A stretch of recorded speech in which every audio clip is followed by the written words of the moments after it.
Buenas noches a todos. Gracias por estar con nosotros esta noche. Tenemos un buen programa para ustedes, actualización sobre vacunas y tratamiento del COVID-19. Y quiero introducir al doctor Miguel Vázquez. El doctor Vázquez es el presidente de la Peruvian American Medical Society. El doctor Vázquez ha sido un miembro de PAMS por muchos años y ha participado en numerosas misiones médicas, la última que fue este año en junio en Selva in Action. El doctor Vázquez tiene el grado de médico cirujano egresado de la Universidad Nacional Mayor de San Marcos.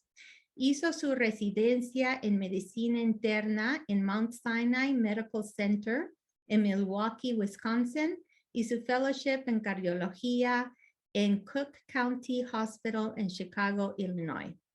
También tuvo la oportunidad de tener varios puestos académicos en el Chicago Medical School, University of California, San Francisco y la Universidad Nacional Mayor de San Marcos. El doctor Vázquez es miembro del Bay Area Electrophysiology Group y el Bay Area Society of Electrocardiography. Es mi honor presentarles al doctor Miguel Vázquez.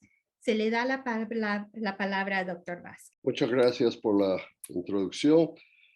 Como ven, PAMS está celebrando 49 años de existencia. Fue creada por unos médicos en 1973.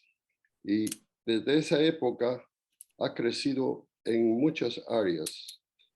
El número de miembros, en las actividades que hacemos y en la educación en el Perú. Los principios que se crearon en 1973 todavía siguen. Era el de mejorar o contribuir a la salud de los más necesitados en el Perú, a través de misiones médicas principalmente, pero a través de otras cosas, donaciones, dando equipo especial, y últimamente también se hizo mucho énfasis en ayudar en el control del COVID. El otro goal de PAMS ha sido la educación médica en Perú. A pesar de la pandemia, las mentes creativas de algunos de los miembros, principalmente el doctor Manuel Valdivieso, se crearon los webinars que han sido muy exitosos en llevar educación a muchas áreas, no solo a Perú, pero a muchos países sudamericanos y aún en Europa. Hoy día tenemos el primer día de este programa científico. Les doy la bienvenida y espero que puedan obtener datos que les ayuden a servir a sus pacientes. Es una satisfacción para los miembros de PAMS poder revertir lo que hemos aprendido, lo que hemos acumulado a través de los años, a través de estos programas de educación. Y aprovecho esta oportunidad para invitar a muchos de ustedes que quizás quieran unirse a PAMS como miembros y así poder compartir vuestras experiencias y conocimiento y ayudar al país que muchos de nosotros fuimos donde nacimos. Es una acción que tiene muchas satisfacciones para el que da. Quiero invitarlos especialmente para que se unan a nosotros en este trabajo. Sin demorar más este programa, quiero presentar al doctor Manuel Valdivieso, quien es una persona con mucha energía de un joven que lleva muchos sombreros. Él ha sido el artífice de estos programas de educación, de los webinars, y no solamente eso, ha firmado convenios con universidades en Perú para poder llevar a cabo estos programas de educación. Asimismo, es el director y presidente del Policlínico de PAMS, que está muy bien organizado y produce bastante beneficio en esa zona. Doctor Valdivieso es un profesor de la Universidad de Michigan. Además, es un famoso oncólogo, internista, tiene títulos de administración médica y además es una persona muy generosa. Por favor, doctor Valdivieso, hágase a cargo de este programa científico que es como su baby de ustedes. Gracias. Bueno, te agradezco mucho, Miguel, por la presentación tan generosa. A lo que dijo Miguel, agregaría solamente dos cositas para que los presentes aprecien un poquito más. Además de la labor que se hace asistencial y educativa, el trabajo de PAM se basa siempre en el cuidado humanitario, desinteresado, respetuoso y ético del paciente y de todas las personas que reciben nuestra ayuda. De manera que eso es importante también recalcar. La otra cosa es que los webinars de hoy y mañana representan nuestro cuarto y quinto webinar de este año, habiendo hecho ya el total de 19 desde que PAMS empezó a hacer estos webinars en el año 2020.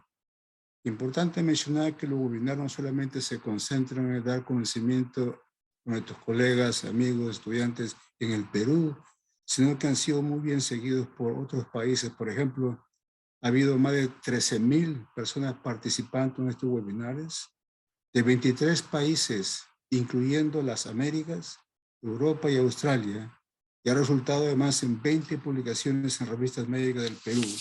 Creo que es importante recalcarlo. El programa del día de hoy representa actualizaciones de varios aspectos de la prevención, de la prevención clínica y del tratamiento del COVID-19 en adultos y en niños. El doctor Moisés Guamán nos informará sobre el rol actual de anticuerpos monoclonales en tratamiento del COVID-19, particularmente de qué pacientes se beneficiaría mejor de estos anticuerpos. El doctor González nos dará una actualización sobre el estado de las vacunas en la prevención del COVID-19 y como ustedes saben, ese es un campo que continúa cambiando. El doctor Luis Jufre nos explicará los efectos del COVID-19 en la salud mental de adultos y de niños, que son temas que a veces no pensamos con frecuencia. Y el doctor Mariano Alarcón nos mencionará cómo es el manejo del COVID-19 en esa parte tan especial de nuestro país, la Amazonía. Además de la PAMS, el programa de hoy y mañana es coauspiciado por varias distinguidas organizaciones que incluyen a la Asociación Peruana de Facultades de Medicina, o ASFEPAM, al Colegio Médico del Perú, la Facultad de Medicina Alberto Hurtado de la Universidad Peruana Cayetano Heredia, la Facultad de Medicina San Fernando de la Universidad Nacional Mayor de San Marcos, la Facultad de Medicina de la Universidad Católica de Santa María de Arequipa, la Facultad de Ciencias de la Salud de la Universidad Nacional de Piura, y la Asociación Iberoamericana de Telesalud y Telemedicina. Los moderadores del programa serán los doctores María Sjogren y Luis Espinosa. La doctora Sjogren es médico cirujano egresada de la Facultad de Medicina de San Fernando de la Universidad Nacional Mayor de San Marcos. María tiene una maestría en salud pública de Johns Hopkins University. Es profesora asociada de medicina preventiva, servicios uniformados de la Universidad de Ciencias de la Salud, es gastroenteróloga, hepatóloga en el Centro Médico Militar Nacional Walter Reed, Bethesda, Maryland. María es miembro de la Academia Nacional de Medicina del Perú. El doctor Luis Espinosa es médico cirujano egresado de la Facultad de Medicina Hipólito Unanue de la Universidad Nacional Federico Villarreal. Es médico internista, director senior, región andina, Gilead Science, basada en Miami, Florida. Luis es director de la misión médica de PAMS a Río Momón. Hago recordar a la audiencia que ustedes pueden participar con preguntas que las pueden colgar en la parte de Q&A de sus computadoras. Al final de las presentaciones, los moderadores se encargarán de la discusión del programa, incluyendo las preguntas de la audiencia. Con mucho gusto dejo ahora a ustedes, María y Luis, para que tengan bien dirigido el programa del día de hoy. Muchas gracias. Gracias, Manuel. Si podemos poner las presentaciones de los colegas. En la primera presentación tenemos al doctor Moisés Guamán, que él es un médico cirujano egresado de la Universidad Mayor de San Marcos con un máster en epidemiología en la Universidad Cayetano Heredia. Él ha hecho su residencia en medicina interna en el Hospital Henry Ford y un fellowship en infectología en Vanderbilt. Él también tiene un máster en inmunología de la Universidad de Cincinnati y actualmente es profesor asociado justamente allí en la Universidad de Cincinnati en medicina clínica. Él se va a hacer cargo de la presentación de anticuerpos monoclonales en el manejo del COVID. Ahora le vamos a dar paso al doctor Moisés Guamán para que empiece con su charla de hoy.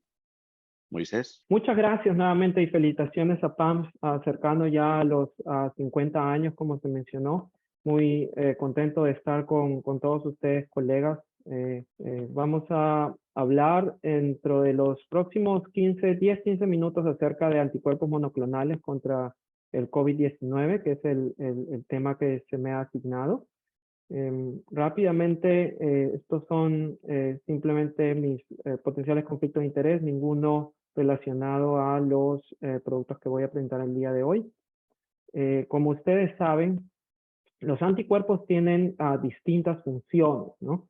Y una de las funciones más importantes, ¿no? En el caso de la actividad contra los virus es la capacidad neutralizante, ¿no? Y eso es lo que conocemos generalmente. Sin embargo, hay muchas otras funciones de los anticuerpos, ¿no?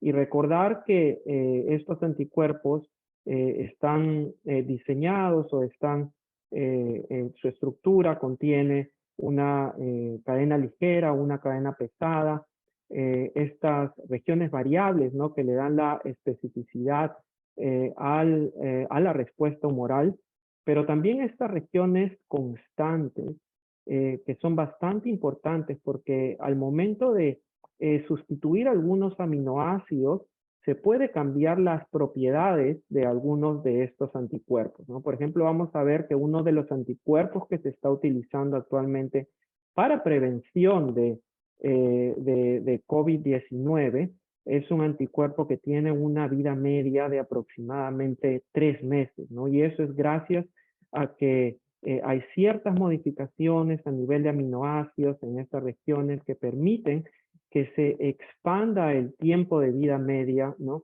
El tiempo en el que estos anticuerpos van a estar circulando en el cuerpo.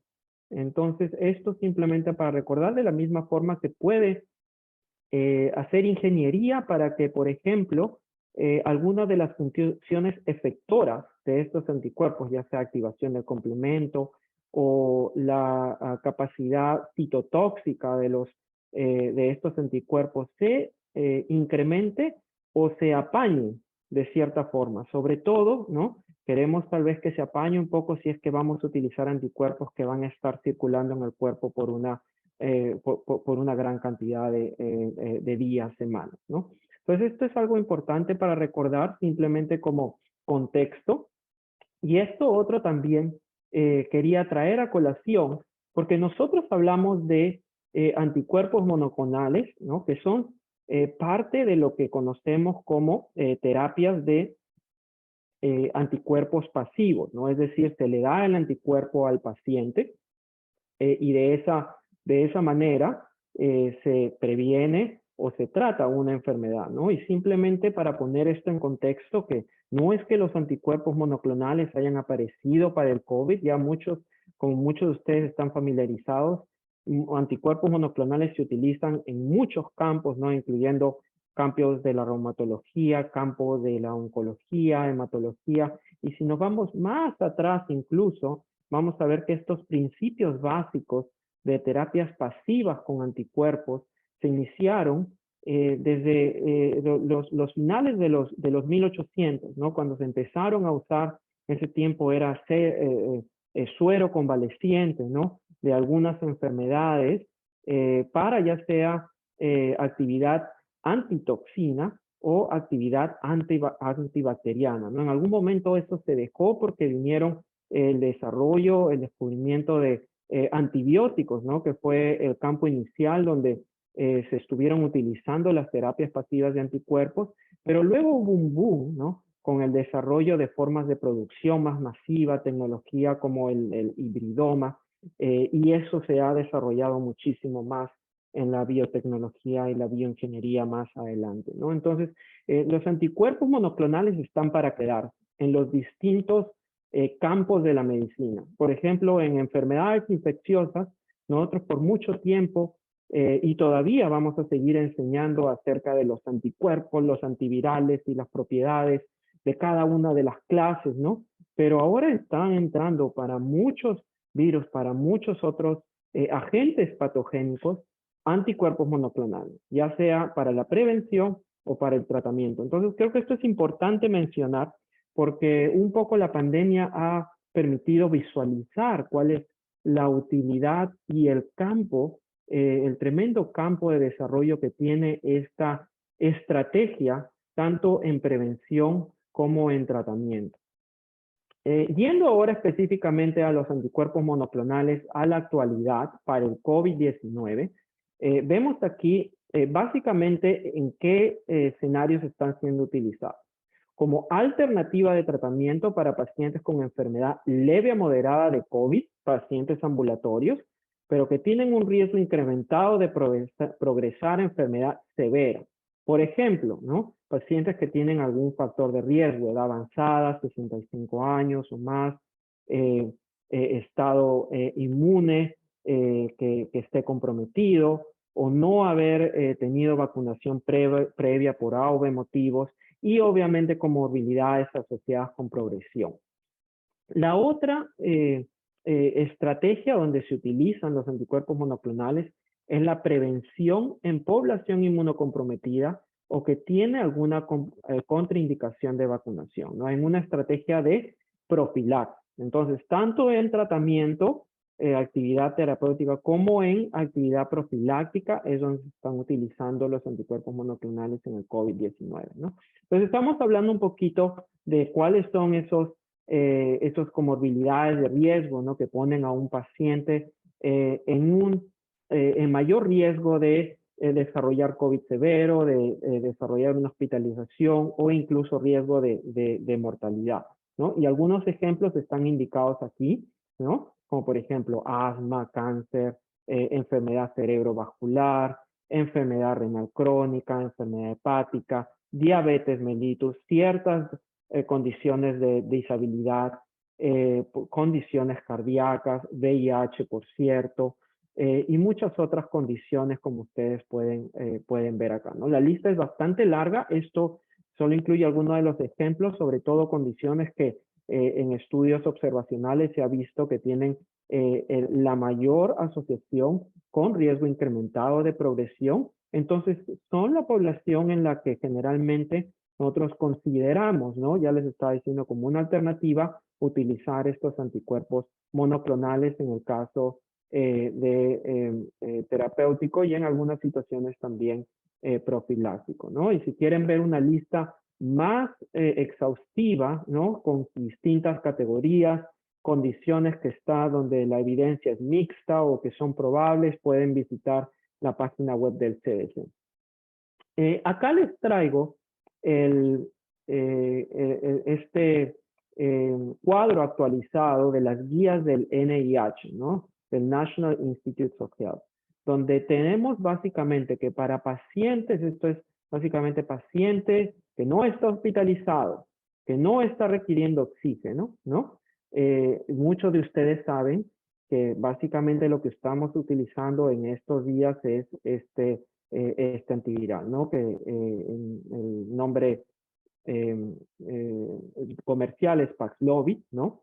También estamos utilizando molnupiravir cuando no se utiliza Paxlovid, pero ustedes pueden ver este anticuerpo monoclonal acá. Este es el único anticuerpo monoclonal que en este momento está en las guías y se utiliza como una terapia alternativa. También tienen remdesivir endovenoso aquí mencionado, ¿no? Pero solamente si es que alguna de las terapias preferidas, ¿no? Como las que están arriba, no están disponibles o no es posible utilizarlos. Entonces, su rol en este momento es alternativo, no solamente basado en la fuerza de evidencia, sino también en la complejidad, ¿no? Que requiere la administración de estos anticuerpos monoclonales comparados, ¿no? Con 5 días, por ejemplo, de un curso oral de un antiviral, ¿no? Entonces, eso básicamente para entender cuál es el uso en este momento, ¿no? Y estábamos hablando específicamente de bebtelovimab, que es el anticuerpo monoclonal que actualmente utilizamos. Y esto es otra forma de ver básicamente el mismo concepto, ¿no? Aquí se tiene una lista de agentes que se utilizan para el tratamiento del COVID-19 y tienen bebtelovimab que debe ser utilizado dentro de los 7 días del inicio de síntomas. Eso es bien importante recordar. Y eso no quiere decir que es mejor esperar. Mientras antes, mejor. En general, cualquier terapia, mientras más temprano, mejor. Y el hecho, bueno, las consideraciones clínicas, por ejemplo, que requiere administración parenteral, ¿no? Ahora, en cuanto a el espectro de acción, lo importante de este anticuerpo monoclonal es que es activo contra el Omicron, incluyendo los sublinajes no solo BA.1, sino también .2, .4, .5. Es por eso que hasta el momento está actualmente autorizado bajo esta autorización de emergencia de la FDA en los Estados Unidos para pacientes no hospitalizados con COVID leve o moderado que están en riesgo de progresar a enfermedad severa y no pueden recibir otras terapias COVID-19 como las que hemos mencionado, ¿no? Y esta autorización está basada en datos preliminares en pacientes básicamente de bajo riesgo que indican una reducción en el tiempo de resolución de síntomas de 8 días en el grupo placebo a 6 días en el grupo que recibió el bebtelovimab. Sin embargo, no hubo diferencia significativa en el riesgo de hospitalización y muerte asociados a COVID-19 con el grupo placebo. Este es uno de los motivos principales por el que esto es una terapia que se considera alternativa, ¿no? Ahora, esto es una publicación reciente simplemente para resaltar estos números están expresados como actividad media de neutralización. Estos son estudios in vitro, pero simplemente para darles una idea de los distintos anticuerpos monoclonales que ustedes habrán visto en la literatura, que se han utilizado en algún momento, pero que ahora ya se dejan de utilizar porque las nuevas variantes no son cubiertas, ¿no? Y simplemente para resaltar acá que el bebtelovimab continúa teniendo, mientras el número más bajo es mejor, ¿no? Continúa teniendo actividad in vitro contra estas distintas variantes, ¿no? Y simplemente como para poner como referencia, ¿no? Los antivirales están acá, también conservan, hay ciertas consideraciones, pero conservan su actividad dentro de la gama de BA.1, .2, .4, .5, ¿no? Esto simplemente para resumir nuevamente, ustedes ven distintos anticuerpos monoclonales que se han utilizado, que la FDA ha aprobado en su momento, pero concéntrense en esta última columna, en el impacto en las variantes Omicron. Y como ven ustedes acá, bebtelovimab todavía permanece activo contra las variantes que hemos mencionado. Sin embargo, otros anticuerpos monoclonales ya han perdido actividad. Por ejemplo, ustedes pueden ver aquí con sotrovimab, que tenía datos muy interesantes cuando inicialmente salió, pero lamentablemente ya pierde su actividad contra .2, .4, .5 y estos inactivos. Y este es otro, ahora nos vamos a concentrar por unos minutos en el tixagevimab, silgavimab, que es una combinación de anticuerpos monoclonales, Evusheld es el nombre comercial, ¿no? Que se utiliza, está aprobado para profilaxis preexposición, ¿no? En población que está inmunocomprometida de forma moderada a severa, ¿no? O que tienen alguna contraindicación de vacuna. Y lo interesante de este producto es que también permanece activo, aunque hay cierta reducción en la actividad contra estos sublinajes, pero en general tiene bastante buena actividad, al menos visto en estudios in vitro también. Y esto simplemente para recalcar Evusheld, ¿no? Que se está utilizando como agente preventivo bastante en pacientes severamente inmunocomprometidos o moderadamente inmunocomprometidos. Este es uno de los estudios publicados en el New England donde se tiene ya el seguimiento hasta los 180 días. Acá ustedes pueden ver la escala en el eje Y de que es el porcentaje de participantes que desarrollan COVID sintomático, ¿no? Confirmado con PCR, y ustedes pueden ver que en el grupo de intervención con la droga, el porcentaje de sintomáticos COVID fue bajo, más bajo comparado con el grupo placebo, ¿no? Más o menos una reducción relativa del 80% a los 6 meses, ¿no? Entonces, esto lo estamos utilizando en estos momentos en pacientes, por ejemplo, trasplantados o con algún problema de células B que tienen problemas básicamente de la respuesta humoral, o pacientes en quimioterapia, pacientes con cáncer hematológico que están en algún tipo de inmunosupresión prolongada y moderada a severa, ¿no? Y está aprobado para ser dado. Lo interesante de este anticuerpo es que este es el anticuerpo que les decía que está modificado de forma que su vida media es de aproximadamente 90 días. Entonces, el anticuerpo tiene una acción prolongada de forma que actualmente se está utilizando como inyección intramuscular, ¿no? Se dan 2 inyecciones y se puede repetir la inyección en 6 meses, ¿no? En 6 meses. Posteriores a la aplicación inicial. Entonces, el otro punto, ya con esto termino, simplemente para mencionar de que hay muchas consideraciones para implementación, ¿no? Tanto en los Estados Unidos como en Perú, los voy a dejar simplemente con esta idea. Hay muchos factores que pensar dependiendo de si el anticuerpo es intravenoso o endomuscular, todo lo que requiere una infusión, infraestructura, farmacia, protocolos, transporte, costos, ¿no? Entonces, como conclusión, las terapias pasivas con anticuerpos se han utilizado hace muchos años para combatir diversas infecciones, incluyendo brotes y pandemias, ¿no? Y el bebtelovimab es el anticuerpo monoclonal que permanece activo contra los sublinajes del Omicron a lo largo hasta el momento y está actualmente autorizado para el uso en pacientes no hospitalizados con COVID leve a moderado con riesgo de progresión a severidad. Y en las guías de manejo actualmente es considerado como un tratamiento alternativo. Y Evusheld, que permanece activo contra sublinajes del Omicron y su uso está autorizado en los Estados Unidos para prevención en individuos inmunocomprometidos o que tienen alguna contraindicación de vacunación. Creo que con eso les agradezco su atención y encantado de resolver preguntas en este momento o al final.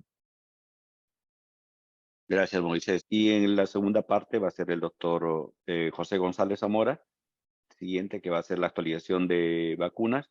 Él es un colega y amigo también del egresado de la Universidad Federico Villarreal, que hizo infectología en el Rush University en Chicago. Tiene una maestría en salud pública de la Universidad de Miami y actualmente es el codirector del residentado de infectología de la Universidad de Miami. Él trabaja actualmente en el Jackson Memorial Hospital de la Universidad de Miami, donde tuvimos la oportunidad de trabajar juntos, y es uno de los investigadores de la vacuna de Moderna justamente en la Universidad de Miami. Muchas gracias, doctor Espinosa.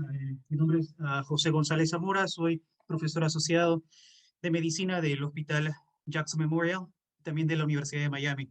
Quisiera presentar mis disclosures. Soy investigador de la vacuna de Moderna en la Universidad de Miami y también investigador del plasma del convaleciente en la misma universidad.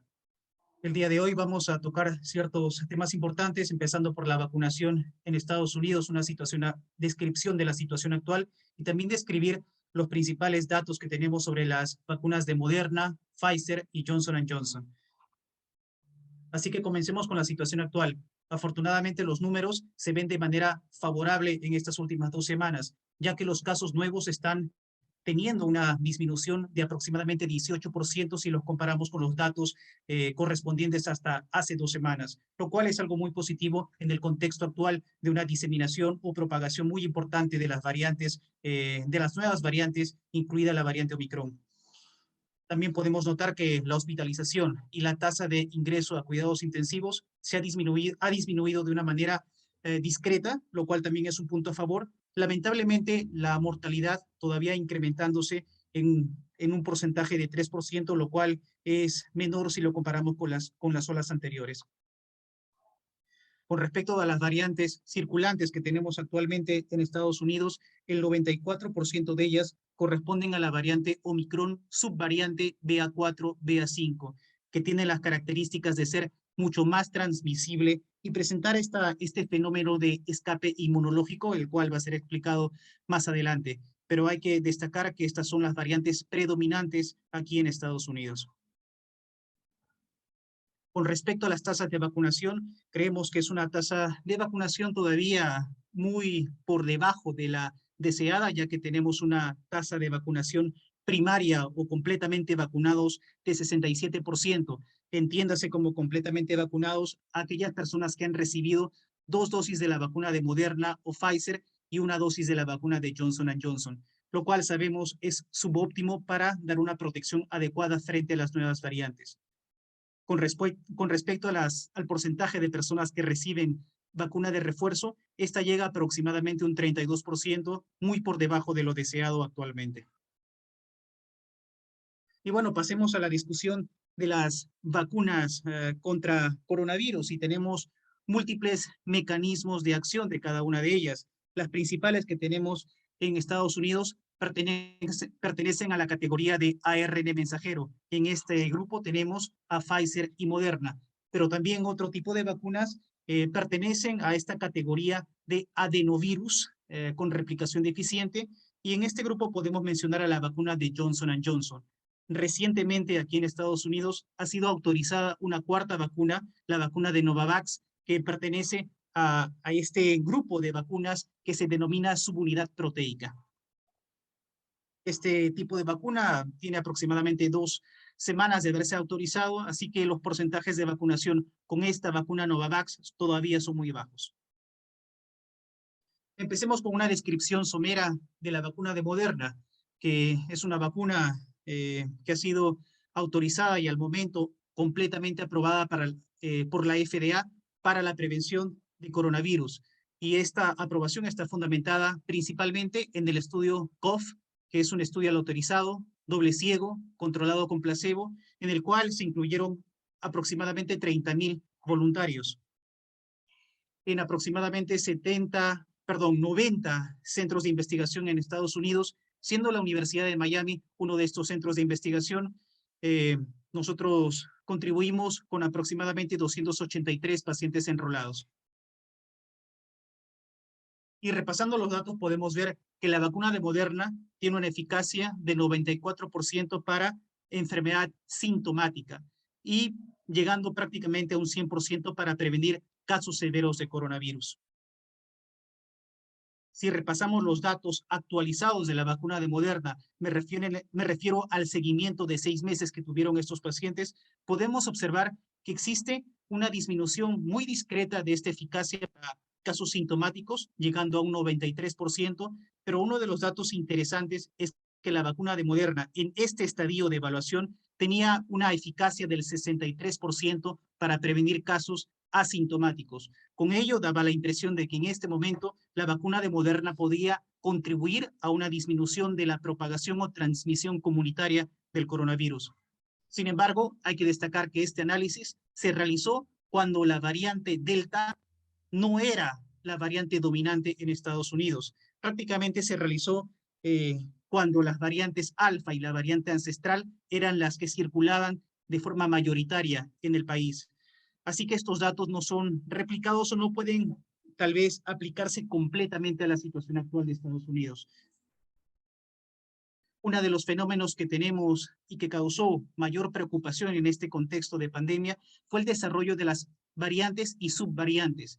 Y podemos ver que no solamente se incrementa la propagación o la transmisión de la enfermedad, sino que también tienen este fenómeno de escape inmunológico, por el cual los títulos de anticuerpos neutralizantes disminuyen de una manera significativa para algunas variantes y de manera, yo diría, muy preocupante para las últimas variantes detectadas, y me refiero específicamente a la variante Omicron, porque no solamente detectamos una disminución de los títulos de anticuerpos neutralizantes, sino también tenemos una disminución de los datos o de la protección clínica. Podemos observar con estos datos de efectividad en el mundo real que esta eficacia para o protección contra la hospitalización también disminuye de forma importante en este contexto de variante Omicron circulando de forma mayoritaria en el país. Y también podemos observar que existe una disminución de la eficacia o efectividad, en este caso, muy importante, de 80%, se reduce hasta 33% si hablamos de prevención de casos sintomáticos y asintomáticos. Así que esto trajo muchísima preocupación y es una de las razones por la cual la compañía Moderna comienza a desarrollar nuevos ensayos clínicos con la finalidad de poder obtener vacunas que tengan cierta especificidad contra las nuevas variantes y hablando de una manera específica de Omicron, por lo cual se ha desarrollado la vacuna 1273.529. Esta vacuna al momento está en ensayo clínico fase 2. Hay 24 sites en Estados Unidos que están participando en este ensayo clínico, 600 participantes enrolados divididos en 2 cortes. Todavía no tenemos resultados, pero esperamos que muy pronto se pueda, la compañía Moderna esté liberando estos resultados. Otro de los desarrollos muy importantes de la compañía Moderna ha sido la creación de la vacuna bivalente. Es aquella que tiene 2 componentes, un componente relacionado con la variante original y otro componente que procede de la variante Omicron. Es una vacuna que se utiliza como refuerzo, 50 microgramos para la dosis de refuerzo de Moderna, 25 microgramos corresponden a la vacuna ancestral u original y 25 microgramos a la vacuna específica contra Omicron. Este es el candidato posiblemente más promisorio para poder luchar contra esta variante Omicron. Al momento, la compañía Moderna ha dado ya algunos resultados de este ensayo clínico fase 2-3, en el cual podemos observar que los niveles de anticuerpos neutralizantes contra Omicron incrementaron de manera significativa hasta 8 veces por encima del nivel basal. También Moderna dio a conocer los datos de seguridad y reactogenicidad y estos fueron muy favorables. Pero una de las preocupaciones, yo diría mayores actualmente en cuestión de variantes circulando es la variante o subvariante BA5, BA4. ¿Por qué? Genera un mayor fenómeno de escape inmunológico. Pero Moderna también ha probado su vacuna bivalente frente a esta nueva subvariante y afortunadamente esta nueva vacuna bivalente puede incrementar el título de los anticuerpos neutralizantes en 5 veces sobre el basal. Así que yo creo que sigue siendo muy importante la protección que pudiera dar en el campo clínico esta vacuna bivalente de Moderna. Actualmente también Moderna se encuentra desarrollando la vacuna 1273.222, que es una vacuna bivalente, pero que está basado en la subvariante BA4, BA5, y esto es consistente con las recomendaciones que dio la FDA hace aproximadamente un mes, en las cuales nos dijeron que las nuevas vacunas ofrecidas para prevención de coronavirus tenían que tener por lo menos un componente de la variante Omicron. Así que Moderna, siguiendo estas recomendaciones, está teniendo datos muy importantes y posiblemente tengamos esta vacuna bivalente implementada en Estados Unidos en el mes de octubre. Con respecto a las nuevas noticias que tenemos de Moderna, esta vacuna bivalente ya ha sido autorizada hace 3 días en Inglaterra, así que es el primer país, el Reino Unido en general, es el primer país que autoriza esta vacuna bivalente y va a ser implementada muy pronto en ese país. Esperemos también que aquí en Estados Unidos, en octubre, como se prometió, como lo prometió Moderna, pudiera implementarse también esta vacuna, que yo creo que sería muy favorable. Ahora pasemos a una descripción breve de la vacuna de Pfizer, una vacuna perteneciente a esta categoría de ARN mensajero con una eficacia muy alta, llegando al 95% para la prevención de casos sintomáticos y prácticamente 98% para la prevención de casos severos. Pfizer también nos dio una actualización de sus datos y podemos observar que la eficacia para casos sintomáticos, luego de un seguimiento de 6 meses, cae de forma discreta a 91%, pero la protección para la enfermedad severa se mantiene muy alta en 97%. Nuevamente, estos datos actualizados de Pfizer fueron antes de que la variante Delta sea predominante. Así que esto no se puede aplicar al contexto actual que tenemos, ya que la variante Omicron es la que está circulando de forma mayoritaria en el país. Sabemos que la vacuna de Pfizer fue la primera vacuna con aprobación completa de la FDA. Al momento tenemos 2 vacunas. Tanto Pfizer como Moderna tienen esta aprobación por parte de la FDA. Y hablando de la variante Omicron, tenemos también el mismo problema con esta variante, ya que se disminuye de forma importante los títulos de anticuerpos neutralizantes cuando probamos el suero de personas que han sido vacunadas con la vacuna de Pfizer.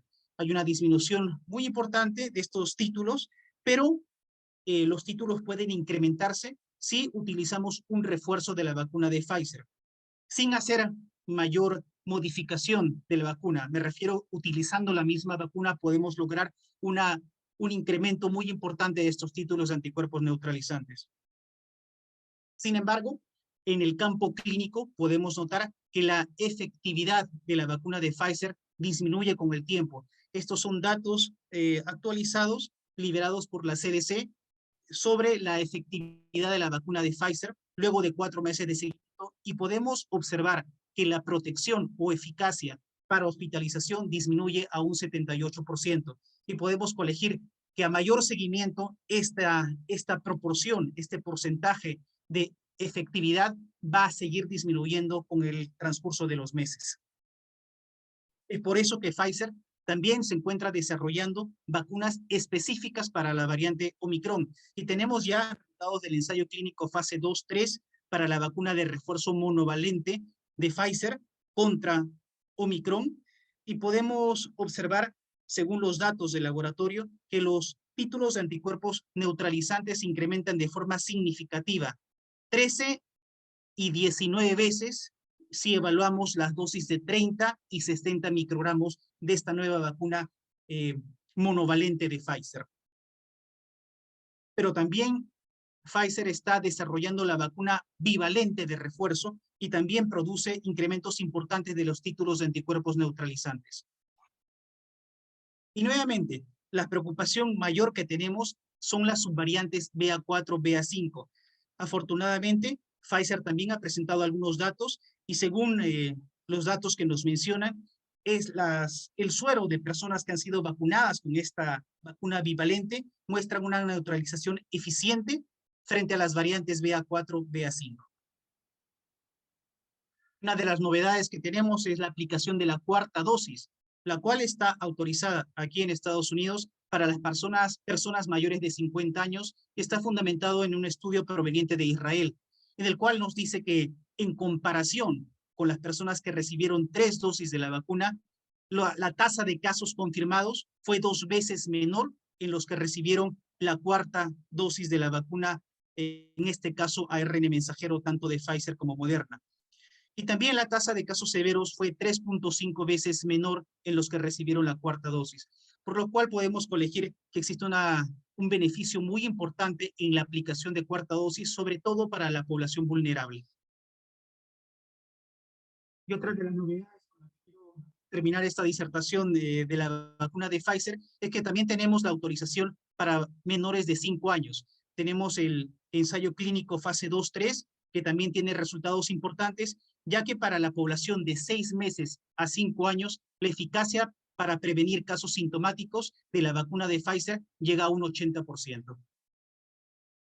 Con respecto a la vacuna de Johnson & Johnson, no tenemos muchos datos relacionados con la variante Omicron, pero los datos incipientes que tenemos nos dicen que la protección llega aproximadamente a un 85% si hablamos de efectividad frente a hospitalización, pero estos son datos cuando la variante BA1 era la variante circulante en Estados Unidos. Actualmente ya no es el caso, tenemos las variantes BA4, BA5, así que no sabemos exactamente cuál es la protección de la vacuna de Johnson & Johnson frente a esta variante.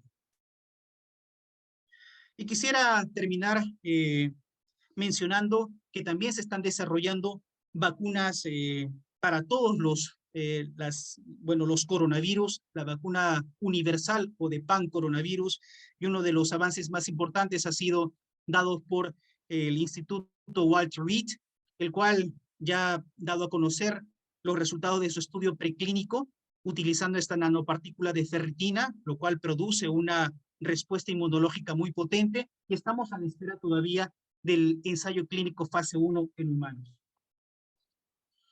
Y hace unos 3 días, en India, la compañía Bharat Biotech anunció los resultados de la vacuna intranasal, el resultado de su ensayo clínico fase 3.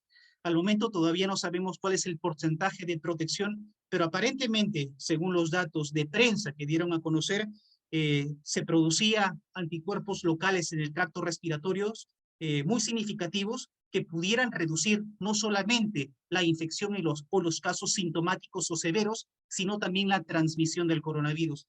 Hay que destacar que una de los, digamos, limitantes o deficiencias posiblemente de las actuales vacunas es que nos protegen contra los casos sintomáticos y casos severos, pero no producen una protección muy importante contra la infección.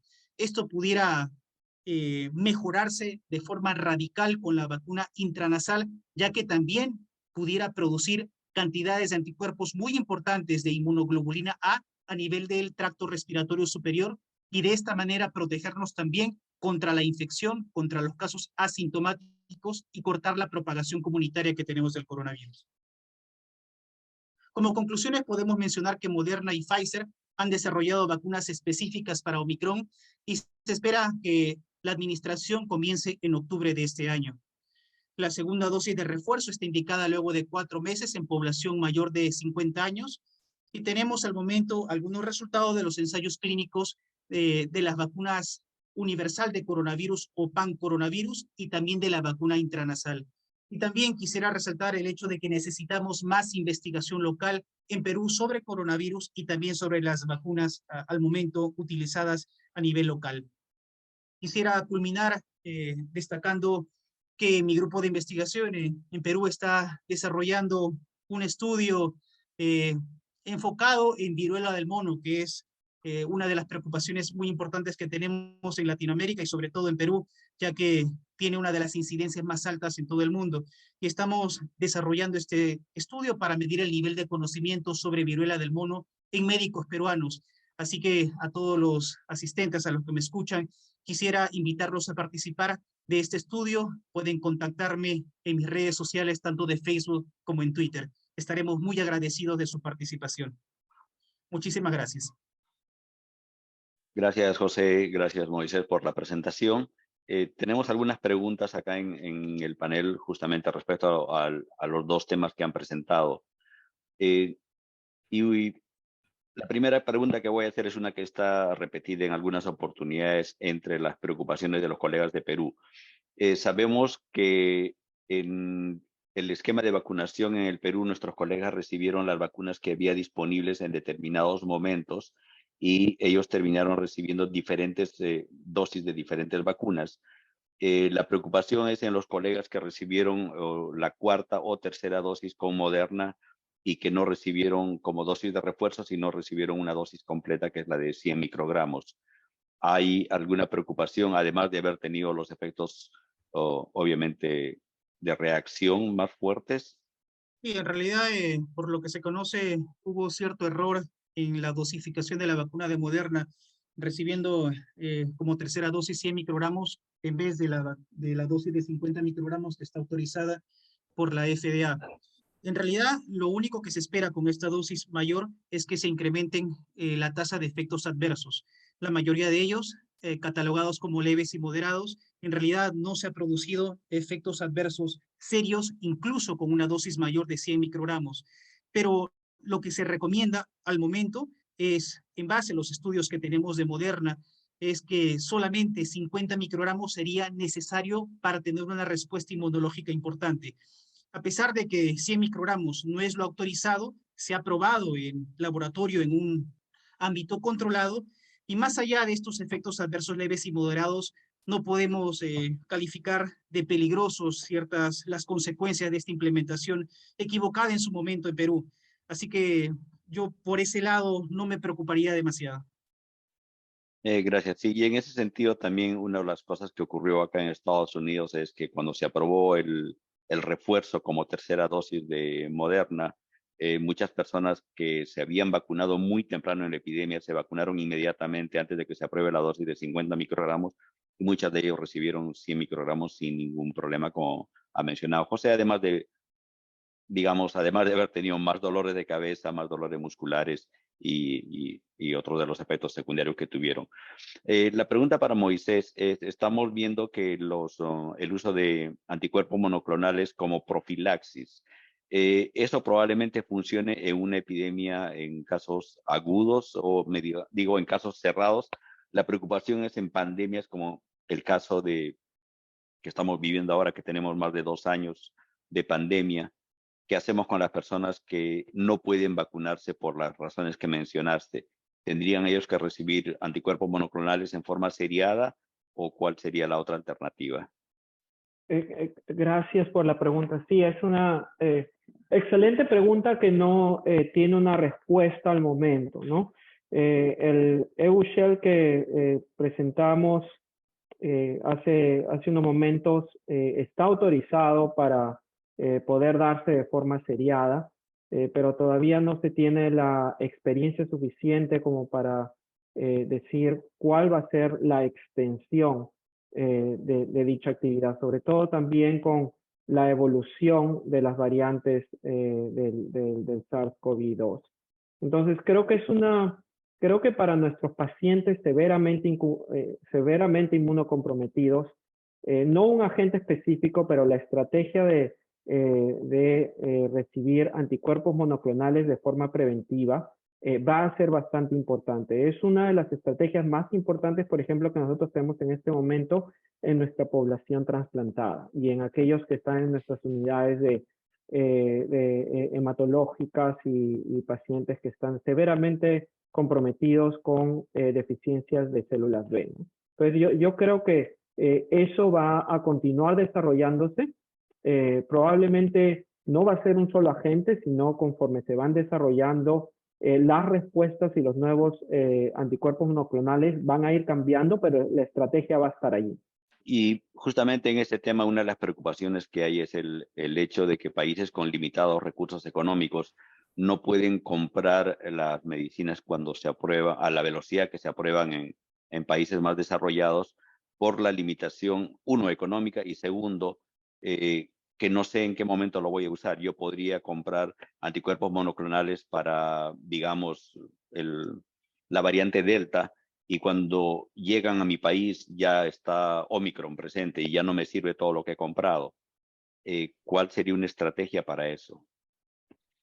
Claro, es una excelente pregunta. Nuevamente vamos un poco a lo que estamos viendo en el campo de las vacunas, en los cuales estamos viendo ya combinaciones de anticuerpos o anticuerpos policlonales, estrategias policlonales que puedan ser un poco más universales, ¿no?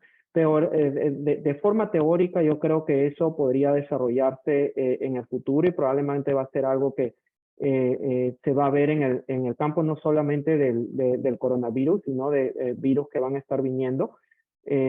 Y lo otro importante es lo que menciona, ¿no? Las limitaciones de recursos económicos y de implementación.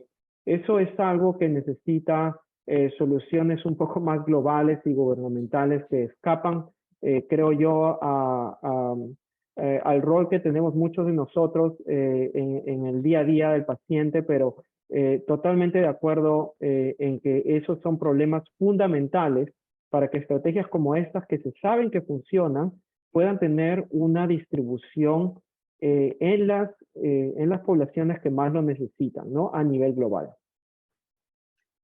Gracias.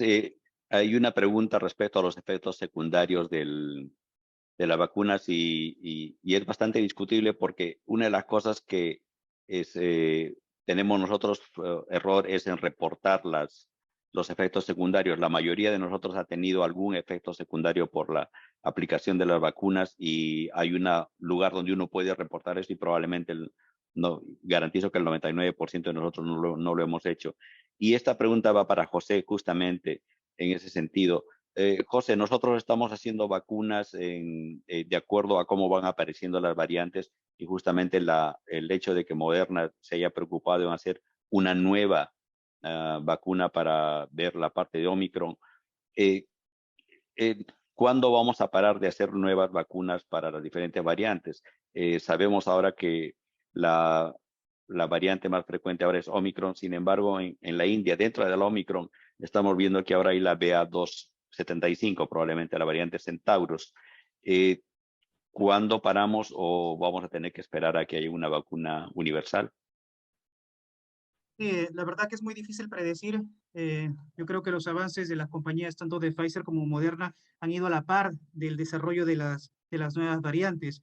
Al momento, si mencionamos lo que está desarrollando Moderna, también tiene una vacuna específica contra la variante BA4, BA5 en desarrollo, que es la vacuna 1273.222. Lo que se espera es que esta vacuna también tenga un título de anticuerpo neutralizante significativo para prevenir contra esta variante Centauro. Pero, ¿cuándo vamos a parar de desarrollar vacunas? Posiblemente nunca paremos. Pase lo que sucede con influenza, que cada año tenemos que actualizar las vacunas. Y yo todavía lo veo un poquito lejano el hecho de desarrollar la vacuna universal o la vacuna de pan-coronavirus. Posiblemente en un año tengamos más resultados y esto posiblemente sea una de las soluciones a largo plazo de la pandemia, pero al momento yo veo como muy posible que cada año las compañías tengan que actualizar las vacunas que se están administrando a la comunidad. Gracias, José. Gracias, Moisés, por las excelentes presentaciones. A seguir lavándose las manos, a seguir usando mascarilla, a cubrirse la boca. Y con eso terminamos la primera parte de este webinar y le doy la palabra a la doctora María Sorogen para que presente a los siguientes expositores. Gracias. Gracias, Luis. Seguiremos con este interesante programa. Nuestro siguiente expositor es el doctor Luis Giuffre, quien nos acompaña desde San Luis, Missouri.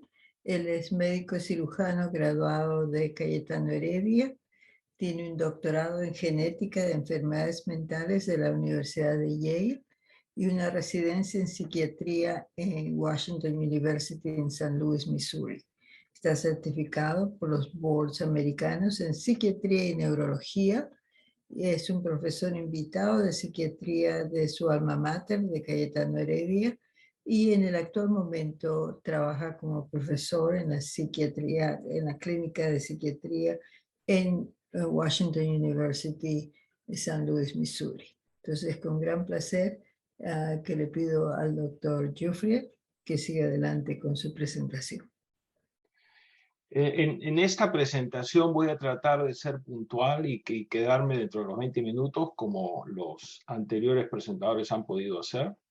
Trataré de presentarles qué es lo que estamos viendo en los problemas con depresión y ansiedad como resultados de la pandemia, con los problemas con el abuso de sustancias y lo que es más preocupante, como van a ver, los problemas cognitivos como consecuencia de la infección por COVID. Para empezar, cuando hablamos de depresión y ansiedad, vemos son un conjunto de síntomas que existen en un espectro. No todos los síntomas de depresión y de ansiedad representan patología psiquiátrica. Muchos son expresiones normales, reacciones normales a situaciones estresantes o problemas de adversidad en la vida. Y si estamos tratando de ver si la epidemia de COVID ha causado un aumento de problemas de depresión y ansiedad, tenemos que distinguir lo que serían los síntomas psiquiátricos que han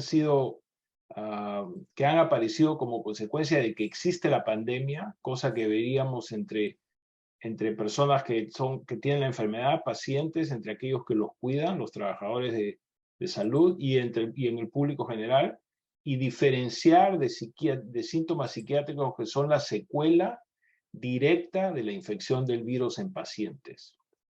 Como ustedes pueden comprender, aquí vemos que la Organización Mundial de Salud ha podido cuantificar el aumento en la prevalencia de ansiedad y depresión en el mundo. Esto es un estudio publicado hace pocos meses.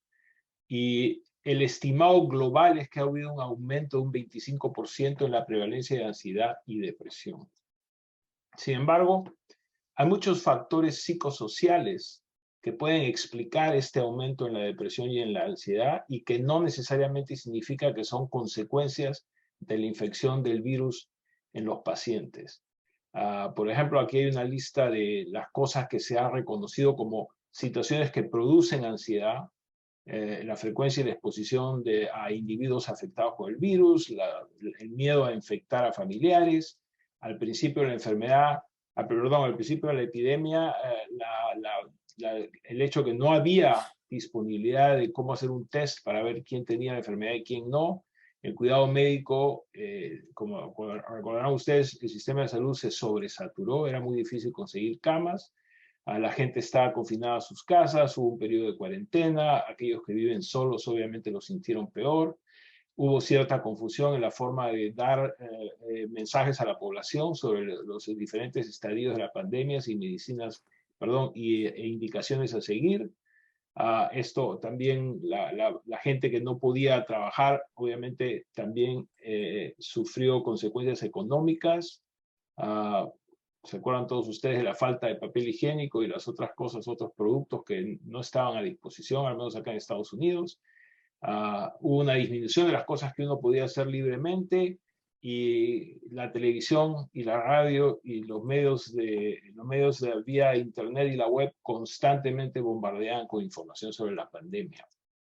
Entonces la pregunta es, sí ha habido un 25% de aumento en depresión y en ansiedad, pero es debido a que hubo gente que se enfermó con COVID y como resultado de la infección han tenido un aumento en depresión o ansiedad, o es un efecto no específico de la pandemia. Aquí tenemos el resultado de esa pregunta, un review de toda la información que se ha podido colectar acerca de la incidencia de depresión y ansiedad como resultado del COVID. Esto también publicado en febrero de este año. Y el efecto de la pandemia sí se ha visto ligado a un aumento de síntomas psiquiátricos o depresión y ansiedad, pero el efecto a largo tiempo por la infección de COVID en las personas no ha tenido un significativo aumento. Es decir, la proporción de personas que tienen incremento en la ansiedad, depresión, trastorno de estrés postraumático y problemas de sueño es comparable entre los pacientes afectados por COVID y la población en general. Y esto creo que es un dato importante. Nosotros en la práctica hemos visto muchos casos de pacientes incluso pacientes psiquiátricos que se han sentido mejor durante la pandemia. Por ejemplo, aquellos con enfermedades psiquiátricas severas que durante la época del COVID no tuvieron las presiones sociales que generalmente tienen. Por ejemplo, pacientes con esquizofrenia, para muchos de ellos ha estado muy bien quedarse en casa. Es una población que tiende en general a necesitar poca interacción con otras personas y no se han visto obligados a salir de sus casas y a participar en actividades sociales que de alguna manera les causaba anteriormente dificultades. Muchos pacientes con ansiedad se han sentido mejor también durante la pandemia porque no han tenido que trabajar, han podido trabajar remotamente desde sus casas, y la ansiedad de ir al trabajo y estar en contacto con otras personas, sobre todo aquellos con ansiedad social, también han tenido un pequeño break de esa sintomatología debido a la disminución de presiones sociales durante la pandemia. Y es un ejemplo de resistencia, y lo que la resistencia desde el punto de vista de la población experimentando depresión y ansiedad como consecuencia de la pandemia. Ha habido un problema inesperado que tenía por potencial de riesgo de muerte, y llevó a un aumento llevó en un momento a un incremento transitorio y temporal de depresión y de ansiedad. Lo más probable es que estos han sido de corta duración y limitados a la pandemia, y los estudios cross-sectional, lo que se hace en un solo punto en tiempo, que describen la prevalencia de depresión y ansiedad durante la pandemia, no predicen qué va a pasar a largo rato, y todo parece apuntar a que estas tasas de depresión y de ansiedad están lentamente retornando a sus valores prepandémicos. El segundo punto es qué ha pasado con el uso de sustancias intoxicantes, substance use disorders, el alcoholismo, las drogas, etc. Acá también vemos resultados interesantes y algunos inesperados. El National Institute of Drug Abuse, por ejemplo, ha publicado hace unos pocos meses, estos son, perdón, del año pasado, que el uso y abuso de drogas entre los pacientes de 10 a 14 años ha sido estable durante la pandemia del COVID, durante el año 2020, y lo mismo en el caso del uso de marihuana y de alcohol entre los adolescentes, se ha mantenido estable. No ha subido. Esto tiene primero da un poco de pena reportar alcohol y uso de drogas desde los 10 años, pero eso es la realidad en que vivimos. Pero uno puede entender que los niños al no ir al colegio, al quedarse en casa, han tenido menos contactos sociales que les hubieran proveído de drogas o de alcohol. Han estado más bajo supervisión de sus padres en la casa, y por tanto ha sido un poco más difícil que ellos obtengan las sustancias intoxicantes que hubieran podido tener fácilmente si aún iban al colegio. Y una cosa similar puede explicar lo que ha aparecido en adolescentes. En adultos, sin embargo, sí hemos tenido un incremento muy significativo, y aquí pongo como ejemplo el uso del alcohol. Y el uso excesivo de alcohol se ha incrementado en promedio un 21%. Eso es un número masivo, es un incremento muy significativo. Les pongo aquí como referencia de lo que significa un 21% de aumento. Eso significa que en un año el aumento en consumo de alcohol durante el COVID va a resultar en 8,000 muertes por problemas relacionados con el alcohol, 18,700 casos de falla hepática y 1,000 nuevos casos de cáncer del hígado para el año 2040. Este es uno de los efectos más serios e importantes. Mucha gente ha empezado a tomar o ha incrementado lo que tomaba durante la pandemia. No habían actividades sociales suficientes, la gente no tenía un lugar de desfogue. Es muy común que la gente, sobre todo si empieza a sentirse más ansiosa, se automedica, empieza a tomar más. El tamaño de los tragos que se sirven en casa son entre 1.5 y 2 veces lo que se sirve en un bar. Por tanto, el paciente que dice yo solo tomo 2 o 3 tragos, en realidad son 4 o 6 tragos de lo que uno esperaría si fueran a un restaurante o a un bar, y eso sí vemos muchísimo el aumento del alcohol y sus consecuencias. Pero quizá lo más importante que vemos como consecuencia del COVID desde el punto de vista neuropsiquiátrico es los problemas cognitivos. Muchos pacientes que ya han pasado por COVID se quejan de este brain fog, falta de claridad, no están pensando bien, la capacidad de reacción a información nueva, a procesar información nueva, memoria, retención de información nueva, todo eso los pacientes lo reportan con mucha frecuencia, y parece ser el efecto a largo plazo más significativo con el uso indiscriminado del alcohol que mencioné, ¿no? Pero esto se hace aún más interesante porque no se recoge o se encuentra el virus del COVID en el sistema nervioso central. El virus en sí mismo no se aísla del tejido cerebral.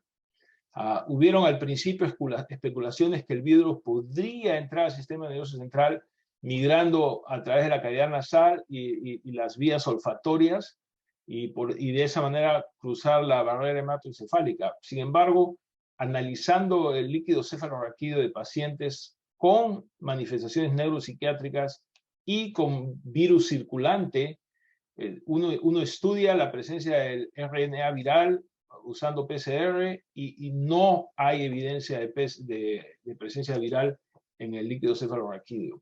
Sin embargo, sí hay presencia de antígenos y de respuesta inflamatoria.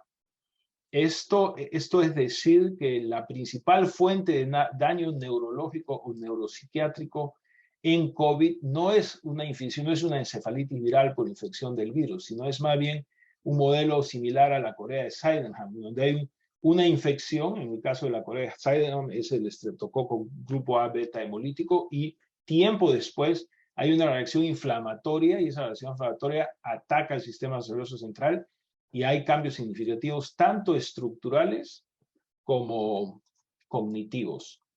Este reciente artículo nos enseña eso, ve cómo se recoge de las muestras de líquido cefalorraquídeo. No se puede encontrar virus, pero sí se encuentran ciertos antígenos y biomarcadores de inflamación. Voy a pasar esto rápidamente, pero este es un estudio hecho en Escandinavia, donde hay 44 pacientes, dentro de los cuales 23 tienen encefalopatía, están agudamente enfermos. 89% de ellos tiene antígeno nucleocapsid, es el nombre del antígeno que ellos estudiaron, y 0% de los controles lo tienen. Y estas encefalopatías se correlacionan con marcadores de inmunoactividad. En este caso, los estudiados fueron la neopterina y el interferón Y. Por lo tanto, la conclusión es que los componentes virales que contribuyen a la reacción del sistema nervioso central no lo hacen por infección viral directa. Todos los casos con encefalopatía, CSF, y virus circulante, todos ellos, el RNA viral fue negativo. Hay dos estudios de largo plazo que son muy interesantes y que nos dan una idea del tamaño del problema. El primero es el UK Biobank Study. Este es un grupo de personas que son periódicamente monitoreadas en el Reino Unido, y hay un biobanco por el cual estos pacientes se someten a una batería de pruebas que incluyen imagenología, problemas, análisis cognitivos, etcétera, etcétera, independiente de la existencia de la pandemia. Esto es un estudio que ha estado en curso por muchos años, y por coincidencia se han podido detectar cientos de pacientes que ya estaban siendo voluntarios para tener estudios de resonancia magnética y estudios cognitivos, y que muchos de ellos resultaron tener COVID durante 2 momentos en los cuales se les hizo imagenología y estudios neuropsicológicos. Es decir, por coincidencia, esta base de datos ha proveído con un número importante de pacientes que han podido ser examinados antes y después de tener COVID. Nadie planeó hacerlo de esa manera, pero esa fue la coincidencia. El segundo estudio es otro estudio muy interesante que se ha hecho en Wuhan, de donde viene el virus, y que es 1 año de seguimiento longitudinal de pacientes que han sobrevivido en COVID en Wuhan. Y les voy a dar una idea de los resultados. Este es el estudio en el biobanco del Reino Unido. Y lo que encontramos, y recuerden, el virus no penetra al cerebro, pero miren los cambios que hay. Una reducción en la materia gris, el grosor de la materia gris, y en contraste con la corteza órbitofrontal y el giro parahipocampal. El giro del parahipocampo. Hay mayores problemas anatómicos en aquellas áreas que están relacionadas a la corteza olfatoria. Sabemos que la pérdida del olfato es uno de los síntomas más comunes en el COVID. Y en general hay una reducción en el tamaño del cerebro en los casos infectados por COVID. Esta es una idea algunas comparaciones longitudinales entre pacientes que tuvieron COVID y los controles en el grosor de la corteza de diferentes partes del cerebro, en este caso el giro parahipocampal, la corteza orbitofrontal izquierda, etcétera, etcétera. Y ustedes ven la diferencia. Y de nuevo, un estudio diseñado por el azar. Pacientes que ya estaban yendo a tener imagenología y estudios cognitivos y resulta que les dio el COVID.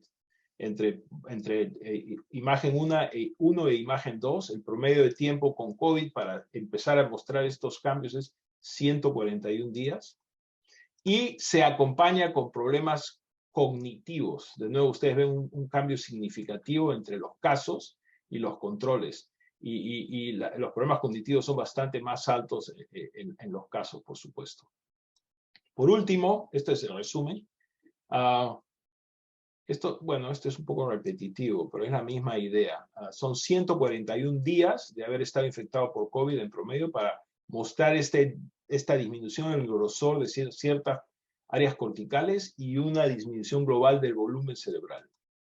En el caso de Wuhan, no hay imagenología, pero han hecho ellos un estudio muy detallado de 1.438 sobrevivientes de COVID, estamos hablando de antes de la vacuna, y los han seguido por 6 a 12 meses, y aquí a la derecha ustedes ven lo que pasa con los casos controles, con los casos que no son severos y con aquellos casos que sí tuvieron patología severa y el cambio cognitivo, sobre todo en la segunda mitad. Es decir, estos cambios persisten por lo menos por un año. En resumen, ha habido un incremento en depresión y ansiedad, pero esto parece ser el resultado de los factores psicosociales y no el resultado de una infección directa al cerebro. A pesar de eso, por supuesto, los pacientes que se presentan con long COVID muchas veces se presentan con depresión y ansiedad, que parece ser más una consecuencia de su realidad y de su adversidad que algo directamente relacionado a una infección.